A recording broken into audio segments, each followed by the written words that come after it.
Welcome to another episode of the Dawg on It Trucking Podcast. Who is in the doghouse this week? Gary Dhaliwal from Hutch Systems. And he is excited to share that Hutch Systems is the very first ELD provider certified in Canada. And we get into how the certification process works. What are the pitfalls that you might watch out for when you do your research to select an ELD certified provider? All right, so let's get on with the show. Gary, welcome to the Dawg on It Trucking Podcast. And the first thing I want to say is congrats. Hutch, I just got off the website at Transport Canada, and Hutch is still the only certified provider of the ELD system in Canada. So I just want to say congrats. And with that, Gary, welcome. Tell us, how did Hutch become the first certified provider of ELDs in Canada? So first of all, I would introduce myself to begin, and I would like to, my name is Gary Dhaliwal. I'm the founder of and CTO of Hutch Systems, and I would like to thank you, PMCT, CTA, and all of the other government bodies and CCMTA, Transport Canada, to finally give us the opportunity to design an ELD to be certified in Canada. So I would like to thank you them first. Yay! Here, I'll give you another round of applause. So how did we become the first certified? I'm actually proud of the team work we have done. And this was a team effort, not just a solo effort. And we got a very dedicated team of engineers, of support staff, of management. And we worked extremely hard to achieve this ELD certification. And whereas my team, the question was, how come we became the first one? My team and I love reading the technical documents. That's our go-to material to read. And personally, I get bored with the novels. But if you give me a textbook to read and or any technical material to read, yeah, we love that, because that's our passion, and our passion is trucking as well. And years of experience in the industry. I have been a driver myself, and a lot of the other team players that are in the Hutch team, they are involved in the trucking sector themselves. At one point of time, they have been. And I have been a driver, as I just mentioned, a dispatcher, and a safety consultant. Yay! And an engineer. Well, we got to go back to the safety consultant part. Yay for the safety consultants in the world. But you are also an engineer? Yes. And having all of this experience, that actually helped us tremendously, because this ELD space and safety consulting and dispatcher, looking from the driver's point of view, and we took all of that in and we implemented the ELD. And we spent months reading when FMCSA had their regulations out. We spent months reading it, taking notes, planning, and finally we released our first self-certified ELD to be registered with FMCSA, and we were the fourth one to do that. And we were the first Canadian company to do that as well. So, and I'm actually very keen to know who were the first three, because I cannot find them, and I would love to hear from them their story. How did they beat us to be the first three? And when it came down to Canadian mandate, we did everything right to FMCSA technical standards, because as I mentioned, we love reading technical standards. And when Canadians introduced the regulations, and we just jumped on, we got their test procedures, read the technical standard. And when we realized all of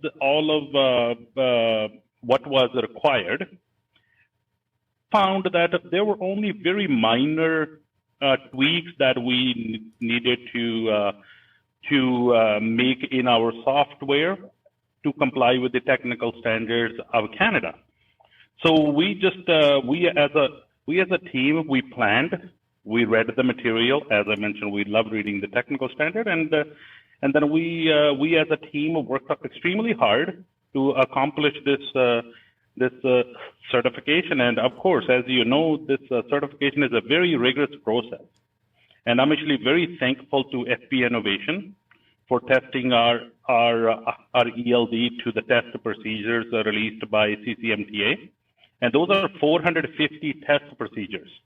And it does take time to go through them all to make sure that the ELD that they are certifying meets all of the technical standards. And we feel proud of the work that they have done, and and I personally feel proud of the teamwork that we as a Hutch Warriors, we call ourselves Hutch Warriors, have done, and to accomplish this ELD certification. Well, and we became the first one. It's awesome. First of all, that a Canadian company is the first one, because you've got some pretty big players out there that are battling against you or that you are competing with. So tell us, where are you located? We are actually located in Abbotsford, British Columbia. And we are actually the farmer boys, you can call us, because we are in the countryside, and it's in Abbotsford, British Columbia, and it's a beautiful British Columbia, I should say, and also beautiful Canada. And that's where we are on the Pacific Coast. Yeah, and as I say, congrats.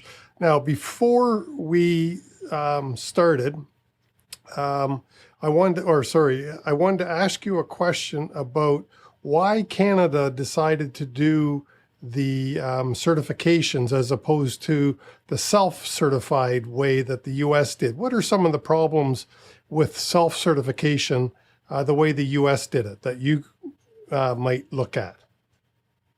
See, my opinion on self-certification, I believe there's nothing wrong with the self-certification, though, but there has to be some oversight. And it's like when you play a professional sport and versus playing at lunchtime, you know the difference. There's a referee who's actually watching the game, and he knows the set of rules and making sure that all the players are playing according to the set of rules. And if there's any fouls, and he calls on you. And so self-certification, there's nothing wrong with it as long as there is some oversight. And when it comes down to oversighting the big industry the U.S. is, it actually becomes a complicated task. And the enforcement bodies and so forth, of course, it becomes extremely challenging. And again, as CTA, PMCT, and all of the other government agencies, when they looked at it, what was going on in the U.S., I guess they must have decided that, no, we want to take it a different approach, and let's actually, because the motor carriers are the ones who are going to pay the consequences of choosing a non-compliant ELD. And motor carriers already have a lot on their plate. And they don't want to, technical standards, those are not everybody's cup of tea. And where the Canadians have chosen that, no, we want to have a third party certify it. And I believe, my personal opinion is that was the right approach. And this level the playing field for every ELD provider. So they have to play by the same set of rules as Hutch System did, and all of the other ELD providers will be required to play by the same set of rules. Yeah, now, I think you were being very politically correct in your statement about the self-certification. So I will say it in my words, because I'm not a competitor. it was a messed up system down there because there are many people who are cheating on their ELDs, don't comply with the rules. Oh. And I'll tell you, and I'm sure you're aware of this, but it only really becomes important when you get into a crash. And if you're using one of the systems that can be altered by the drivers, man, you're messed up. So I'm very happy that Canada chose the certification route. And if for no other reason, it'll make the decision as to which ELD provider I go with much easier, because instead of 500 and some ELD providers that they have in the States, we're going to have a much smaller number. And the first one on that list right now is Hutch. And the only one on that list right now is Hutch, which is pretty impressive. So Gary, let me actually touch base with you here. One of the concerns that during the testing got raised by my team and the other with the CCMTA. Okay. CCMTA, they requested Hutch Systems to, of course, part of the technical standard and test procedures, that we must allow manual entry of driving event. They actually call them events.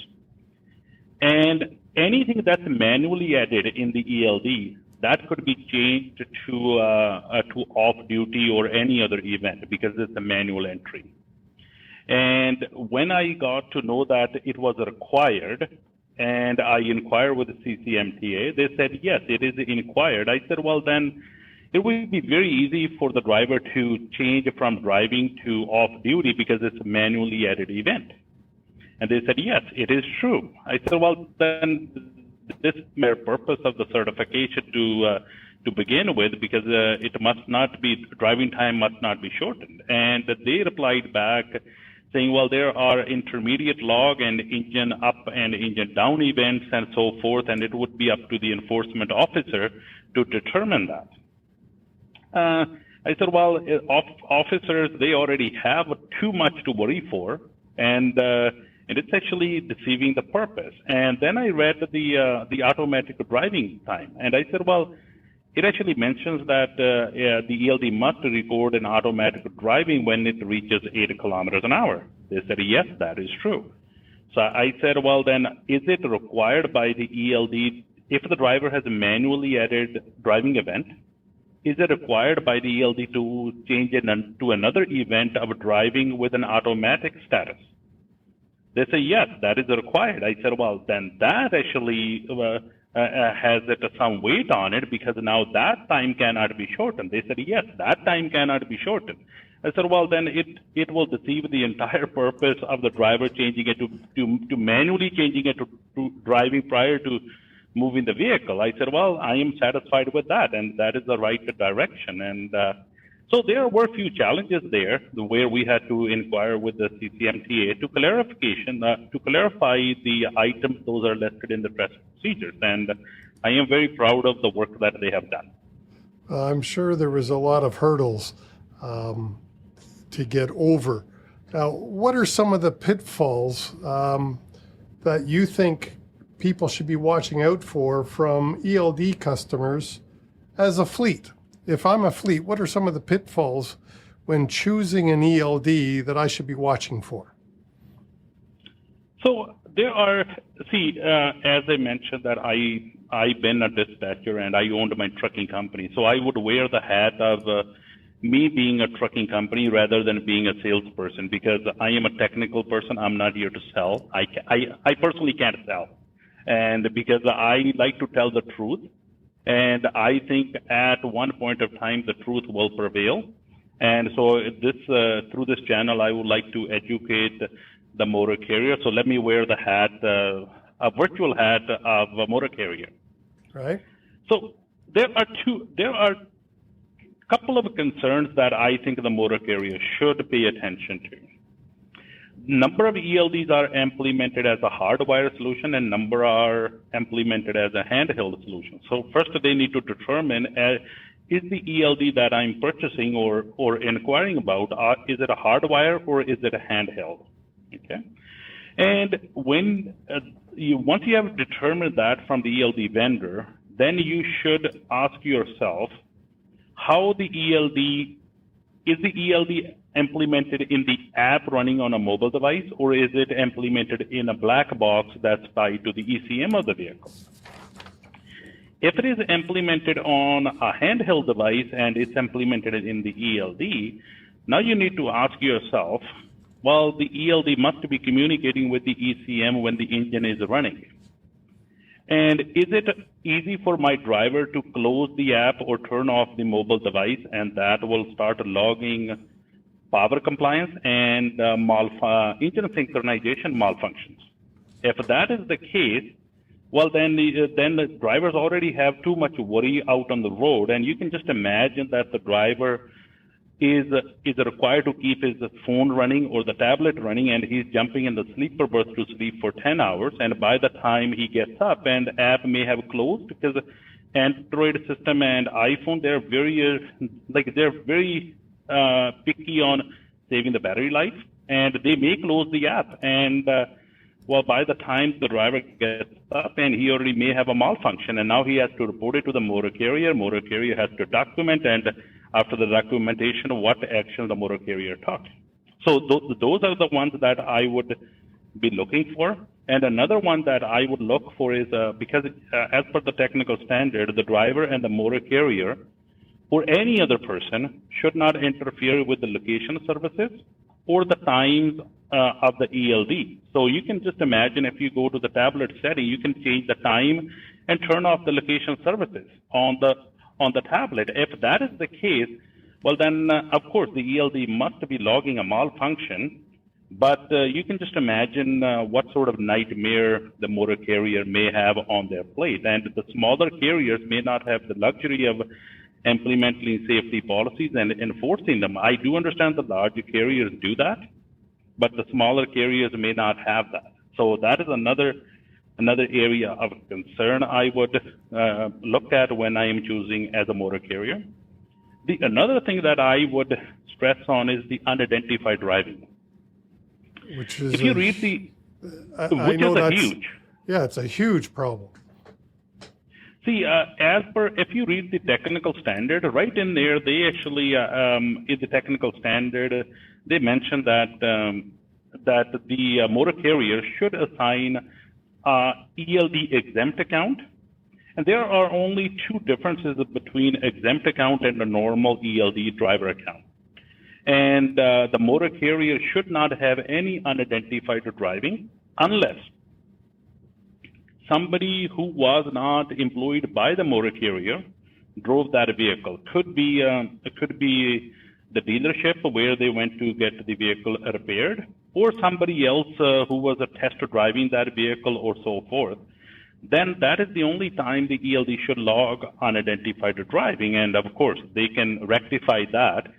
But if your vehicle is driving down the road and the Bluetooth connection or the Wi-Fi direct connection, which is a local Wi-Fi hotspot type of connection, or the cellular network where it's communicating with the ECM drops out and the ELD starts logging unidentified driving, well, you can just imagine over a 24-hour period how much unidentified driving that you have to worry for. And that is another concern. And I should stress on this too, that when I talk to the drivers myself, if there is any malfunctions or data diagnostic event in the ELD, they don't want to drive that vehicle. This is actually very true, because they are scared that somebody's going to pull them over and the enforcement body will give them a hard time.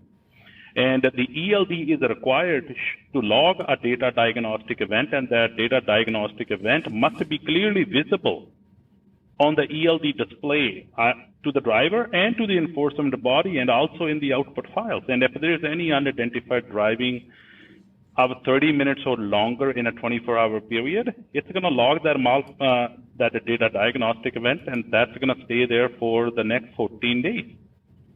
Yeah, so with the way that we as a Hutch implemented, and we made sure that there's no unidentified driving unless the motor carrier has somebody who's not who has a driver is not employed by the motor carrier and they're operating the vehicle, could be the dealer, mechanic, or so forth. Those are the only times we log the unidentified driving, but every other time it's logged against the correct driver that's logged into the ELD.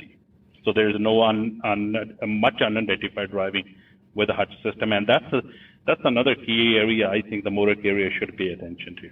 Well, as a consultant, I go in and I look at a lot of ELD systems and I see unidentified driving. There's just a huge amount to manage. And one of the things that I didn't know that you mentioned was if you're using a portable device that's hooked up, you said by Bluetooth or a local Wi-Fi, it can be interfered with, I guess, and dropped. And every time it drops, it creates an event. Is that right? Yes, that is very correct. It may log unidentified driving event, and plus it will log a data diagnostic event, either the engine synchronization or a power compliance. And if that aggregates over the 24-hour period of more than 30 minutes, then it's going to convert into a malfunction. And as a malfunction, you as a driver need to report that to the motor carrier. And what good of an ELD would be, out of the 30 days, let's say, as an example, 20 days of the ELD is logging malfunctions. Well, then that ELD is no good, and the motor carrier should look at any ELD that make their driver's life a lot easier, because drivers already have a lot to worry out on the road, and this ELD should not cause a driver to have have another area of that they need to stress for. So ELD should be to help them, not to cumbersome their driving, and that's what we believe in. Yeah, no, I totally agree with you. Driver's life is much too difficult as it is without complicating it even more. So, switching topics a little bit, what do you think some of the trouble spots of self-certification are, or what areas did Hutch have trouble with, or what areas do you think some of the other ELD providers might have trouble complying with the Transport Canada certification? See, as I mentioned that we certified our ELD with FMCSA, so we had a good experience with this over the last 3-4 years, and taken all the kinks out. And but whereas Hutch System, we control both the hardware and the software. So they're actually a best married system. And some of the other ELD vendors may not have that luxury. So they may be buying ECM module that's off the shelf from some different vendor, and that vendor may have a different interest to support their multiple customers. And whereas Hutch, we control both the hardware and the software. So we are not that big of a company, but when it comes down to designing the ELD product, and we are very good at it and with a lot of experience. And let me ask you this, how many products does Hutch sell? You mean in regard to the ELD space, or yes, in general? Because we are not just an ELD. We're not just an ELD company. We are actually a fleet management company. And we have a lot of experiences in the ELD, GPS tracking, fuel taxes, tire pressure monitoring systems, and a lot of other systems that Hutch System designs and takes it to the market. And so we actually have a significant amount of customer base, and those customers are very helpful, providing feedback.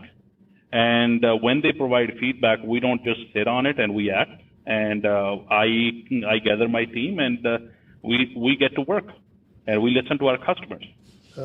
We're nearing the end of our time, so I've got to ask you this. You said you're not a salesman, but let's get into it. What makes Hutch, their ELD system, different than your competitors?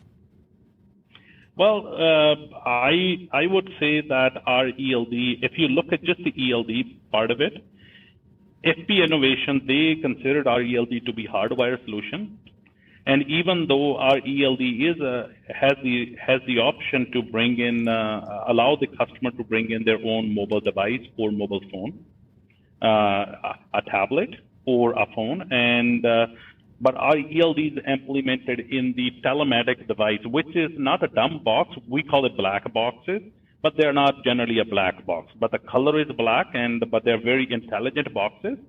And that's where we implemented the ELD. And all the other pitfalls which I just mentioned, the driver going to sleep and the ELD logging of malfunctions and so forth, we addressed all of those areas of concern with our ELD. And we make sure that there are no malfunctions and no unidentified driving that is logged in our ELD, except the only time our ELD will log a malfunction if the driver is physically tampering with the ELD, meaning he's taking the ELD off of the ECM, or there is a hardware failure in the ELD. And that's the only time Hutch ELDs will log a malfunctions, but other time it's a smooth sailing. And we want our customer to have a very good experience. So one of the things I would ask people who are looking to purchase an ELD or be asking their suppliers is, what types of malfunctions do they have? Because what you're saying is your system has far fewer malfunctions because it's hardwired and it's a black box system as opposed to using a portable device. Is that right? Yes, that is correct. Yeah, I mean, because no system is perfect, and no system is going to go 100% of the time without a malfunction. After all, it's a computer. That is correct. That is correct. But we as a team, we made sure that we design a reliable system that is there to help the motor carrier and help the drivers, and they should function as designed. Yeah.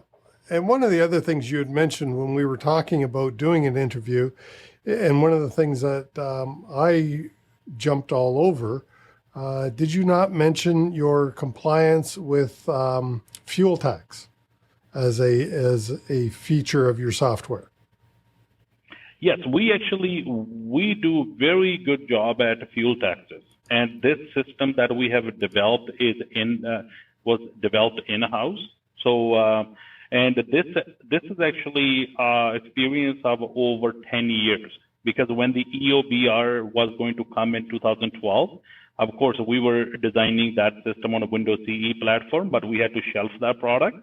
And because the legislation did not pass, and then we jumped on GPS tracking and fuel taxes. So those were the only two areas where we focused on at that time, back in the at that time before the ELD, and we do very good job at fuel taxes. And we make sure we have a team of IFTA auditors. You can call them. They audit every IFTA every day, and we feel proud of the work that we're doing in the fuel tax space. And our fuel tax space, the fuel tax reporting system, you can close your eyes and file the IFTA reports. And we are going to come up with, we're actually putting a plan together where we will guarantee the IFTA audits, any IFTA that is filed through our system. If there is any IFTA audit or any fine, so forth, and we will be taking care of those. And that's how proud that we feel for our IFTA fuel taxes. Hey, and again, give me a round of applause, because IFTA is something that is critical. A lot of the insurance companies and everything look at the IFTA to see the reported miles, to see if it's all legit and everything. Gary, last word to you. How can somebody get more information about the Hutch ELD system that is Transport Canada approved? How do they get more information? Well, they can actually, first of all, we are listed on Transport Canada site there, and they can actually contact us through our website, which is www.hutchsystems.com, or they can call our telephone number, 776-3564, and we would be more than happy to help them out any way possible. And of course, I've got those links in the show notes down below. So if, as long as you're not driving, you can click on the link, or save this episode and click on the link a little bit later to reach out to Gary's team. Gary, I want to thank you so much for coming on. And once again, congrats for being, at this point, the only ELD certified provider in Canada. And it's been, 2 weeks already? And nobody else has got certified yet? Yeah, we got listed July the 23rd. And of course, we had a little bit of word prior to that, but that was the time that we felt relieved, because during the testing, we continued to work on our ELD. We didn't let our guards down, and we still do. And now we have set goals for another milestones, and of course, we are going to achieve those.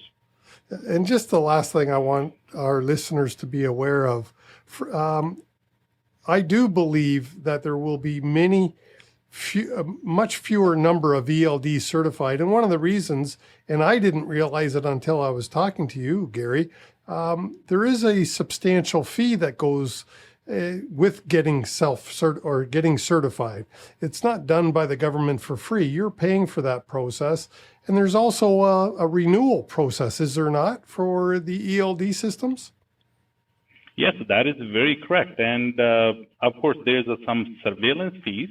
And when I was talking to FP Innovation, and they told me one thing, Gary, make sure your ELD continue to comply with the Transport Canada website, and we will be surveillancing your ELDs. And if we find it is not complying, well, then we will talk to you. And it's actually a very, very strong message to the ELD provider. Like, it's not just the journey has just begun.